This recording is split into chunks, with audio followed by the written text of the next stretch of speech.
ہیں.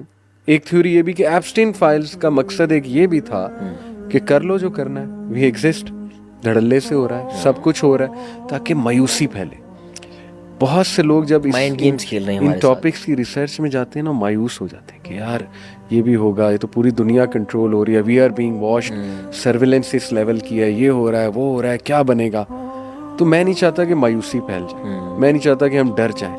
ہم صرف اللہ سے ڈریں گے. اللہ تعالیٰ الٹیمیٹ پاور ہے اور اللہ تعالیٰ فتح دے گا جو اللہ والے. So the secret societies are no more secret. Obviously کتنے لوگ ہیں جنہوں نے ایکسپوز کیا ہے اور ان کے ساتھ کیا ہوا ہے وہ آپ کے سامنے ہے. لیکن اب تو سب بات کر رہے ہیں, اب تو یہ ٹاپک چھپا ہوا بھی نہیں ہے, اب تو بچہ اس پہ بات کر رہا ہے. یوٹیوب پہ دیکھیں کتنے ولاگرز, کتنے کنٹینٹ کریٹرز اس پہ بات کر رہے ہیں. آپ اسے فری میسن کہہ رہے ہیں, لومیناٹی کہہ رہے ہیں, چلیں نہ بھی کہیں, اگر لوگ مذاق اڑاتے ہیں آپ چھوڑیں اس ڈسکشن میں. سیٹنزم از ریئل, سیٹنسٹ آر ریئل. اب وہ کون ہے, لومیناٹی ہے, فری میسنز ہیں, جو بھی ہیں, لیکن سیٹنسٹ are real absolutely.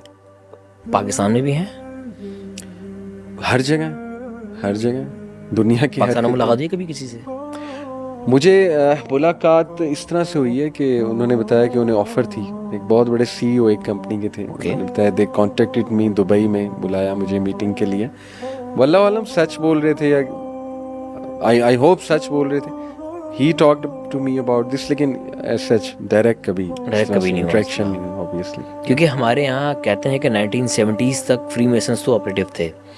Even Karachi میں 2 اسپاٹس ایسے ہیں جو کہ ان کے لاجز تھے. دیکھیں we have to understand how they operate.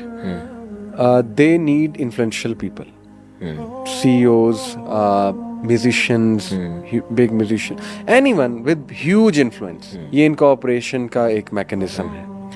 تو ماڈس آپرینڈی, ہاں بالکل. تو وہ چاہے پاکستان ہو, کوئی بھی country who, they will try یہاں سے کرنے کے لیے.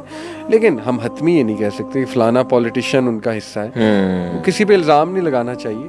اللہ کو بہتر پتہ ہے, اللہ سب کے جو ہے نا وہ جانتا ہے, چھپا ہوا ظاہر. لیکن حتمی ہم کسی کے بارے میں نہیں کہہ سکتے. سر کہنے کو تو خیر بہت وزنی بات ہے, لیکن کہا یہ بھی جاتا ہے کہ بہت سارے مذہبی اسکالرز بھی اس فہرست میں شامل ہوں گے.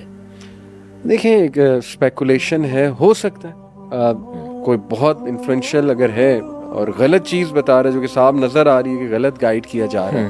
جیسے کئی ایسے فتنے ہمیں دیکھنے کو ملے کہ حدیث کی ریجیکشن کا فتنہ چل رہا ہے آج کل بہت زیادہ. رد الحدیث, these are all wrong numbers.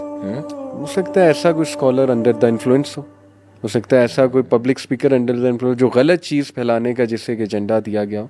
یہ تو ہوتا آ رہا ہے, صلاح الدین ایوبی کے دور سے ہوتا آ رہا ہے. تب کی اسٹریٹجی ہے کہ ہم نے میڈیا کو عوام ویسے کنٹرول بھی کرنا ہے. بہت معصوم ہے, پتہ ہے وہ نا جو لوگوں کی باتوں میں آ جاتی ہے. تو بینگ